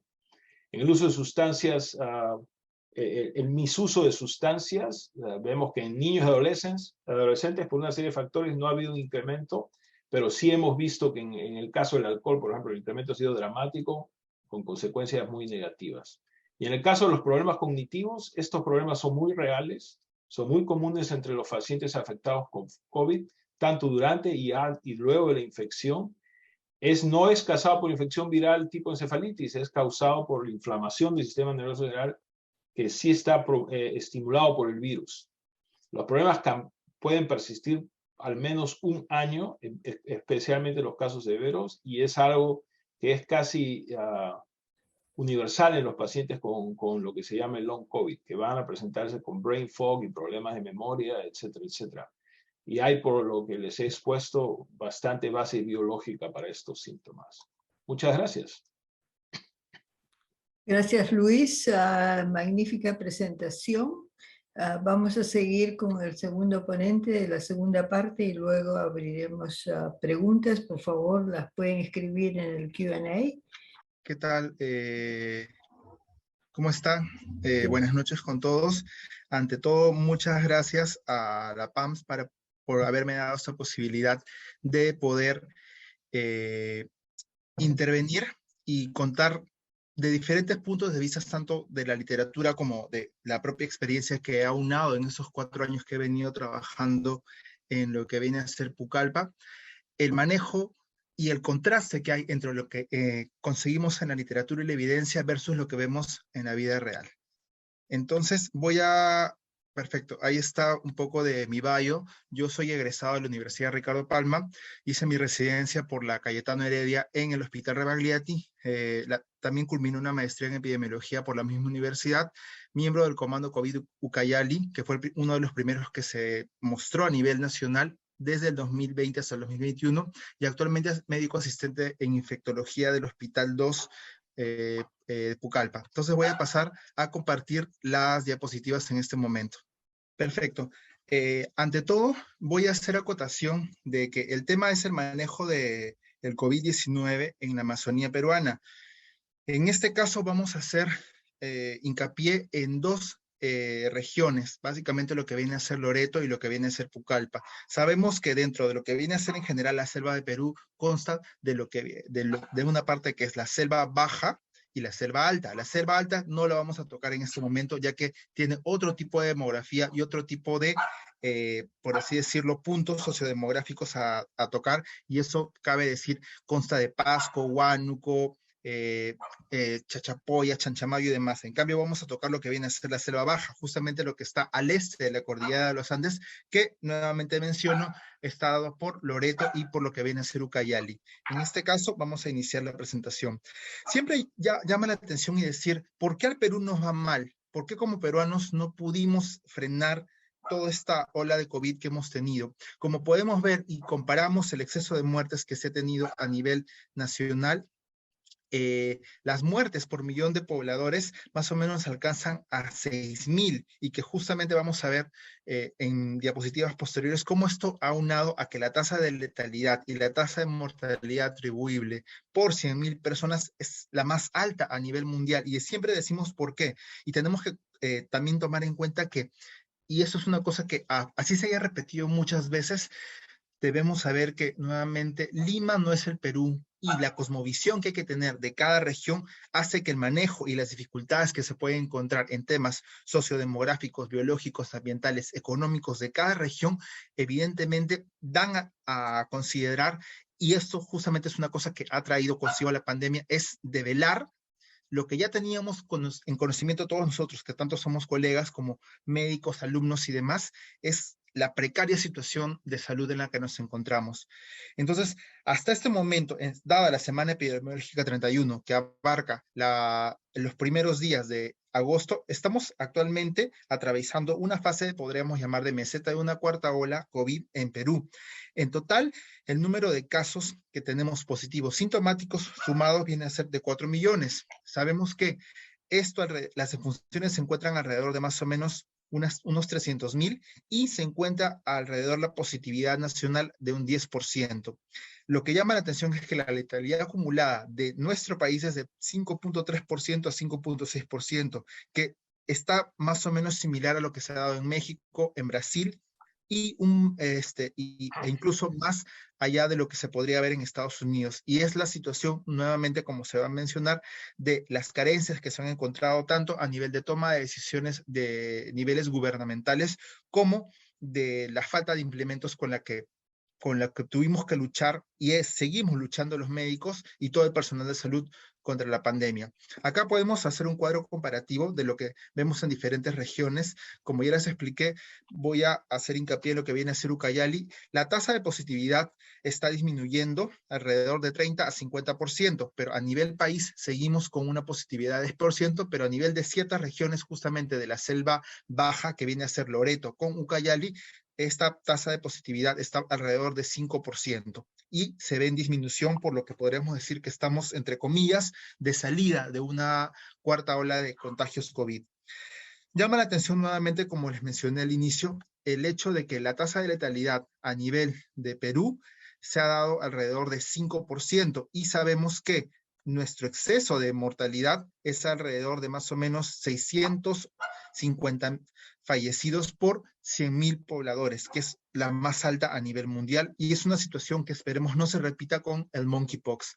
¿Qué tenemos que tomar en consideración? Las tasas de letalidad distintas, y tenemos que considerar que la más alta a nivel de país, a nivel de regiones, y que esto concuerda con lo que se ha visto a nivel mundial, es justamente en la segunda ola. Todo el mundo estaba muy feliz, y yo lo cuento esto de una manera muy franca, de que cuando pasamos la primera ola, después de que los primeros casos fueron detectados en marzo a abril, se pensó que hasta más o menos junio, julio del 2020 ya no habría más casos de COVID, y eso fue un gran error, y se jugaron demasiado a la segura, por así decirlo, el hecho de que ya no habría que tomar mayores medidas de seguridad. Luego vino la variante británica, y con esto justamente ocasionó lo que viene a ser la segunda ola, que fue en magnitud y en golpear al sistema de salud, fue la que más todos podemos saber, recordar, y probablemente algunos de nosotros con algunos familiares fallecidos o colegas o personas allegadas, es la que más movió al mundo. Y justamente Ucayali en la tasa de letalidad ha llegado hasta un 7.8% juntamente con Loreto, que es lo más alto. Y acá hay que recordar cómo es la distribución regional que se ha dado de mortalidad en el COVID, y acá una foto de justamente las pancartas que ponían en ciertas zonas de diferentes zonas de la selva, porque eso también lo he visto que ha repercutido también en Madre de Dios, que forma parte también de la selva baja, que ponían zonas de contagio, peligro de muerte, y sabemos que a veces una gráfica es mucho más fuerte y es mucho más motivadora o en este caso desalentadora para que la gente acuda a ciertos lugares. Entonces, nuevamente se repite de que la mortalidad más o menos en Loreto y Ucayali ha sido de 64 a 107 personas por 100.000 habitantes. Pero vamos a ver justamente algo para recordar. ¿Por qué ha sido tanto el impacto? Comparemos Loreto con Ucayali. Loreto, que vendría a estar al noreste de nuestro país, está justamente formado por alrededor de 1 millón de habitantes, donde el 6.7 de toda la población representa a los adultos mayores, y en cambio en Ucayali, que tiene la mitad, es decir, alrededor de 500.000 habitantes, el 7.6% es la población adulta mayor. Entonces tenemos que tomar en consideración como algo que tome en cuenta que, a diferencia de las pirámides poblacionales en otros países, donde suele haber mayor cuantía de personas fallecidas que sean mayores de 60 años con comorbilidades y demás, lo que se ha dado y lo que se dio en la selva en ese momento fue justamente que golpeó más a la población económicamente activa, llamémosle 18 hasta 60 años, en el mejor de los casos, pero sabemos que en nuestro país la edad de empezar a trabajar informalmente, que suma un 60%, se da alrededor de los 10 a 12 años, y la población que sigue laborando puede ser hasta los 70 a 75 años. Y justamente ahí es donde golpeó más. Se puede saber también que el primer caso reportado a nivel país fue el 5 de marzo del 2020. El primer caso reportado a nivel de Loreto fue el 15 de marzo del 2020.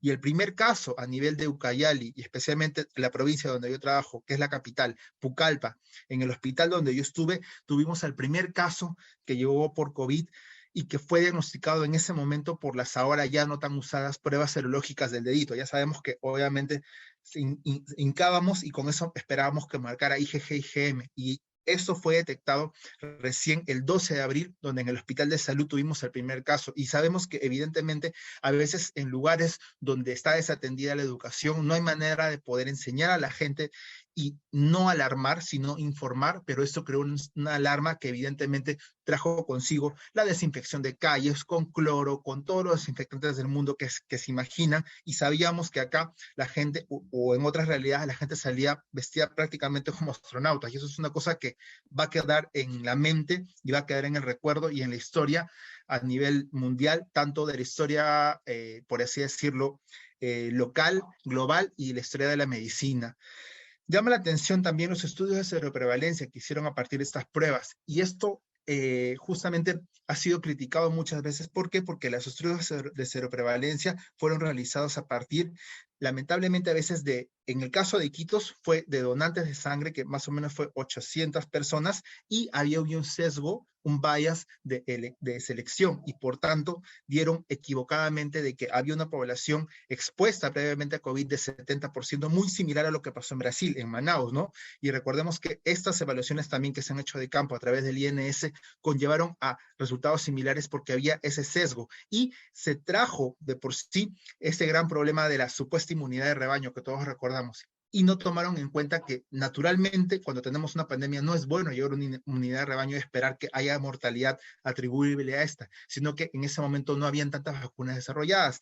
Se tomaron en cuenta de que había supuesta inmunidad de rebaño y no se tomó en cuenta de que había una segunda ola que fue mucho más mortal. Es por eso que estos estudios van a quedar a posteridad para el recuerdo, para saber que metodológicamente no fueron los más idóneos. ¿Por qué? Porque a pesar de esa supuesta inmunidad de rebaño, que sabemos ahora que la inmunidad natural más el mix and match, porque ese es el término adecuado que hemos tenido de vacunas, porque en Perú lo que sucedió es que la mayoría ha tenido el mix and match de vacunas inactivadas, más posteriormente una tercera dosis, un booster, con vacunas de mRNA, como ya justamente los ponentes anteriores mencionaron. Recordar acá también que de la evidencia a la práctica existe la medicina basada en la evidencia, y hay 4 pilares fundamentales: demográficos, biológicos, económicos y ambientales. Y es por eso que la realidad que hemos visto en Lima ha sido difícil extrapolarla a otras regiones del país. Los grupos étnicos en Loreto y Ucayali se distribuyen principalmente con el grupo Achuar, Aguayún y el grupo que viene a ser Shipibo Conibo, que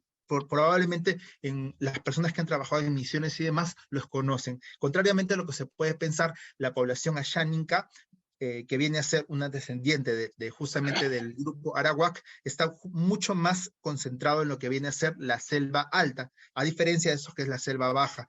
Y también tomar en consideración que los grupos étnicos y la población indígena tiene el problema de que no se puede cuantificar adecuadamente. ¿Por qué?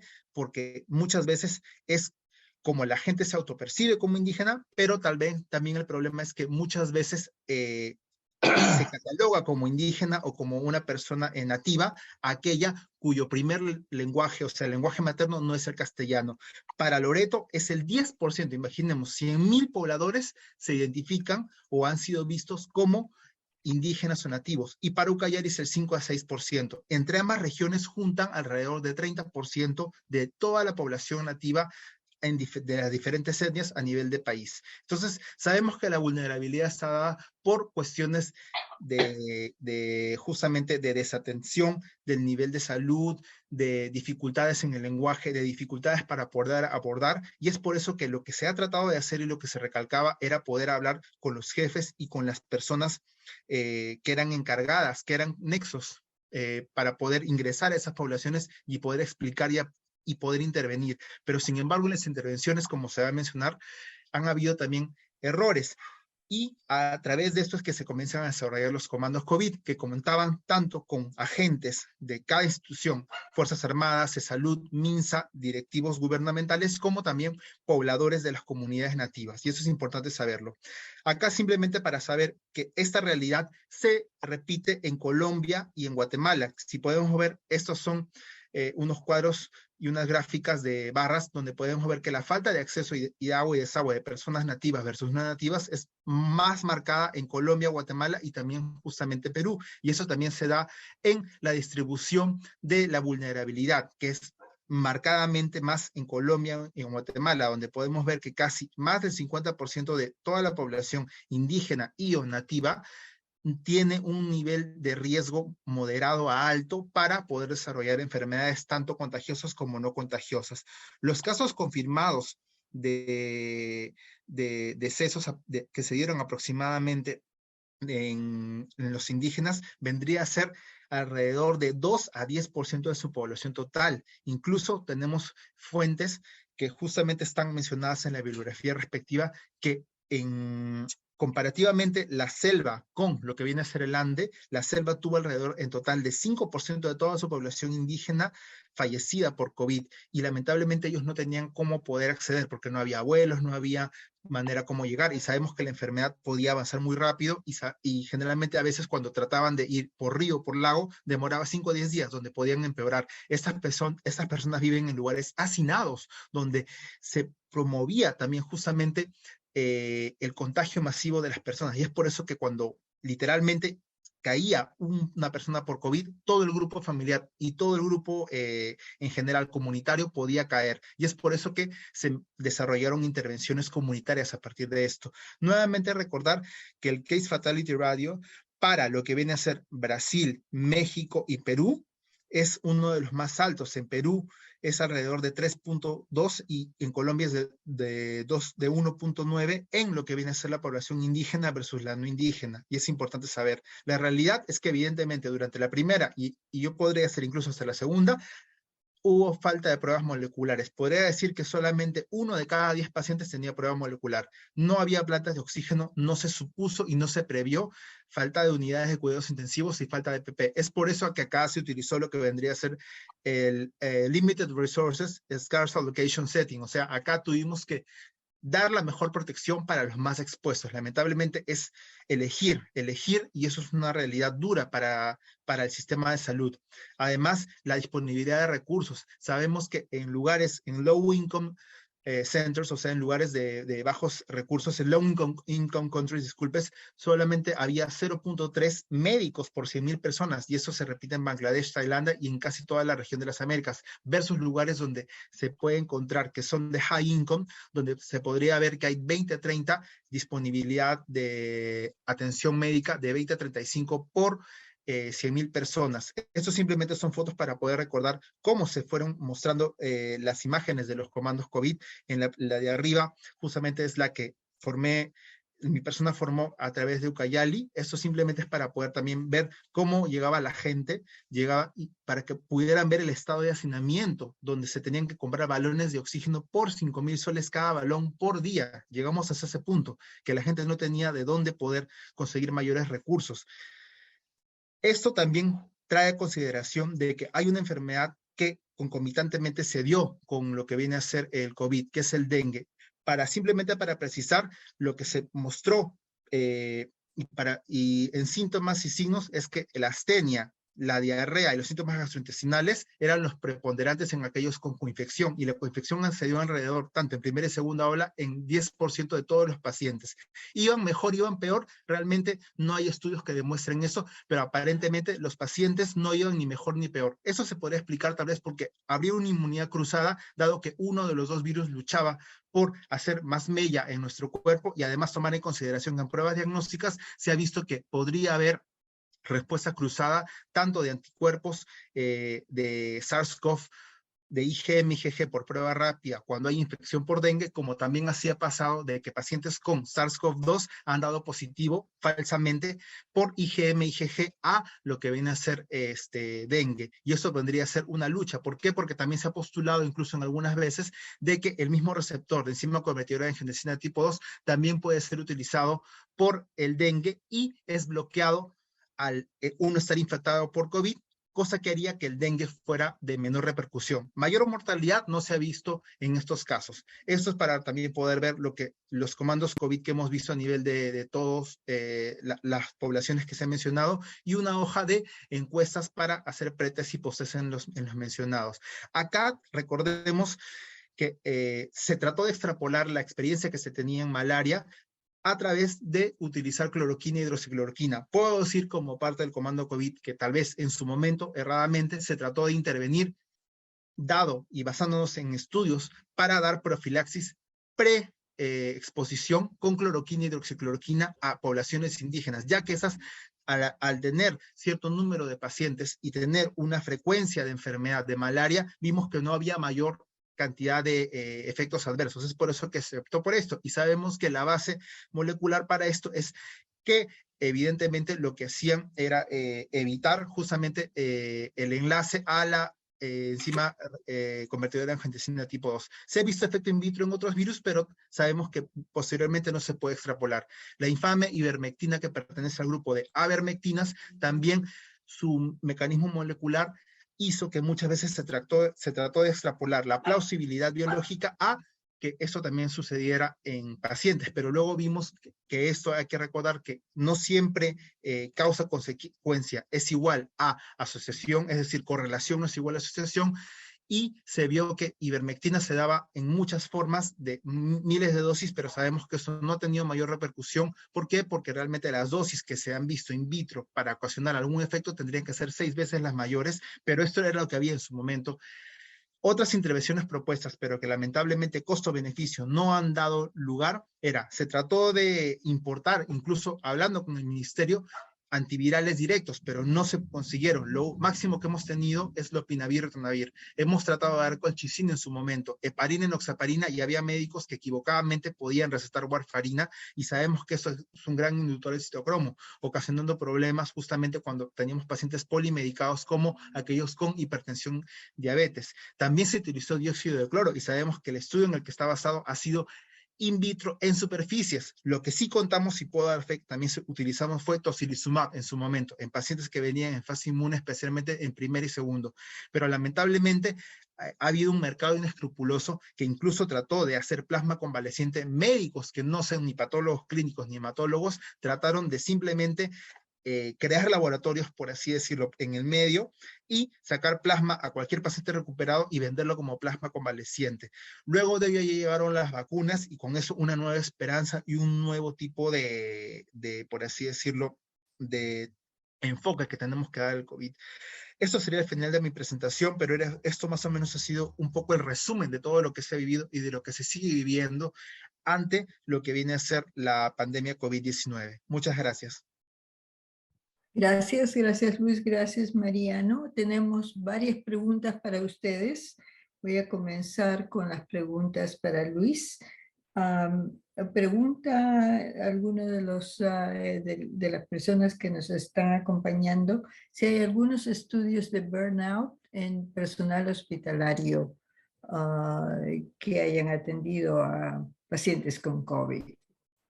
Hay muchos estudios de burnout y el burnout ha sido muy significativo y continúa.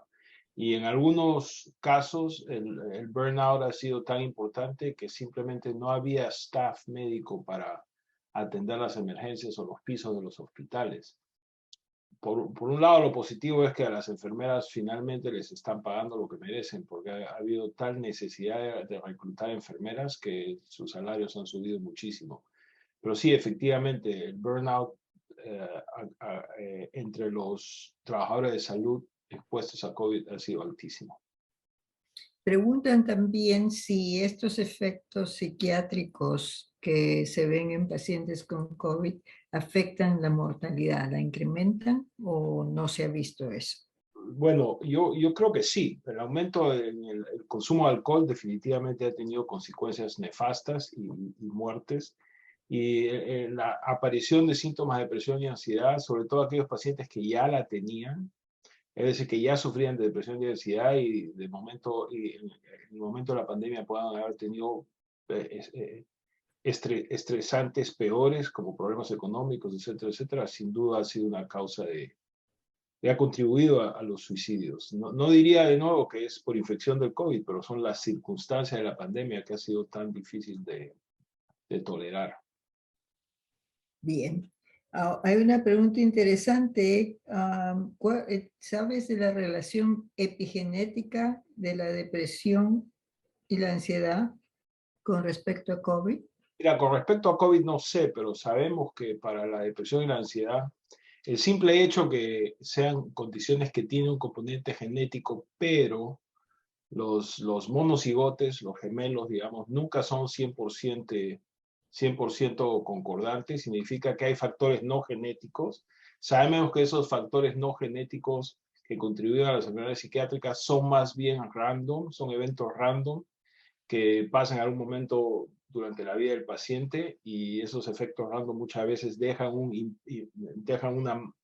una marca epigenética y esa marca epigenética a veces puede incluso transmitirse, son metilaciones diferentes de genes, por ejemplo, en los gametos masculinos. Es un área muy interesante de estudio. No sé de nada específicamente para los casos de COVID, pero la epigenética es una de las explicaciones que tenemos para enfermedades genéticas que no son 100% concordantes.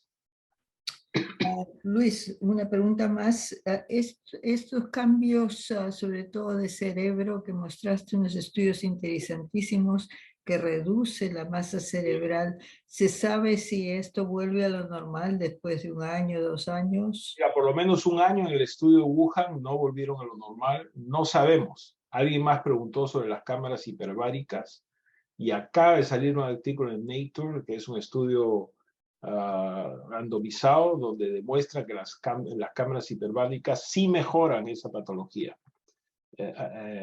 Así es que es posible.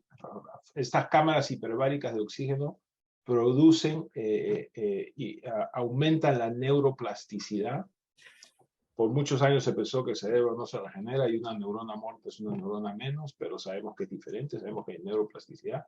Y este estudio en Nature que acaba de salir hace unas pocas semanas, lo puse yo en las respuestas, en el Q&A puse el link al estudio en Nature, no sé si alguien lo quiere leer, es muy interesante, pero sí, es positivo que hay algunas cosas que se puedan hacer para revertir. No sabemos, hasta donde yo sé todavía, la historia natural de estos cambios, si estos cambios va a revertir con el pasado de los tiempos, pero sí vemos casos de long COVID que los pacientes se quejan muchísimo de este brain fog y que no atan y desatan bien y que ellos, su executive function ya no es la misma. Eso es una cosa muy real con biología, como vemos los cambios cerebrales están ahí y es obviamente muy preocupante. Gracias.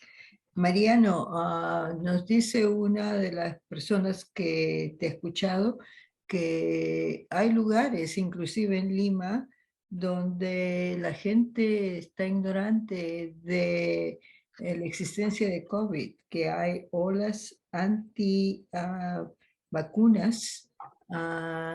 ¿Cómo llegar? Tú seguramente lo has visto un poco más en la selva peruana.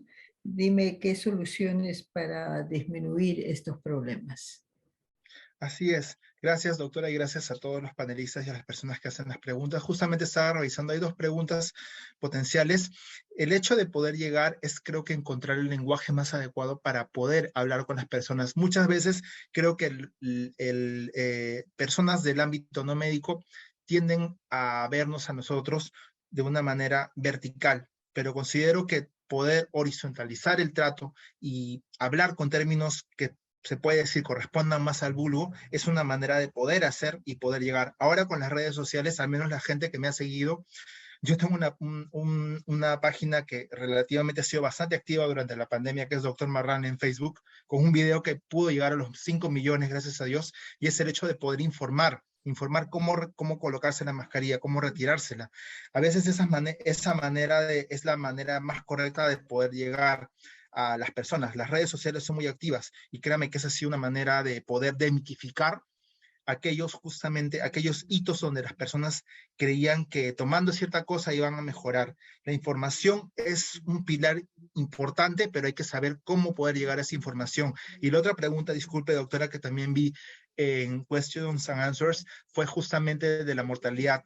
Definitivamente lo que ha sucedido en Perú, y especialmente en lo que viene a ser la selva, es suponer que el efecto rebaño iba a ser una inmunidad prolongada y duradera. Creyeron eso, se levantaron las restricciones y yo le digo con toda seguridad, a diferencia de Lima, donde dicen, te ponemos multas si no utilizas mascarilla, tienes que utilizar para ingresar a lugares cerrados, en la selva no era así, la gente utilizaba la mascarilla si quería, no había multas, no había nada, igual seguían transitando, igual seguían las fiestas, todo esto, y esto ha contribuido en detrimento, obviamente, de la salud de la gran mayoría. Y evidentemente, como sabemos, y ya han mencionado otros panelistas, es que la población tiene esa idea de que ya nos salvamos, ya me dio COVID una vez, no me va a volver a dar. No, tener que poder insistir en que la reinfección es una realidad. Hasta el momento sabemos que por biología, y estamos esperando de que el COVID se haga como una enfermedad más flu-like, pero sabemos que eso podría variar en cualquier momento. Nos podría dar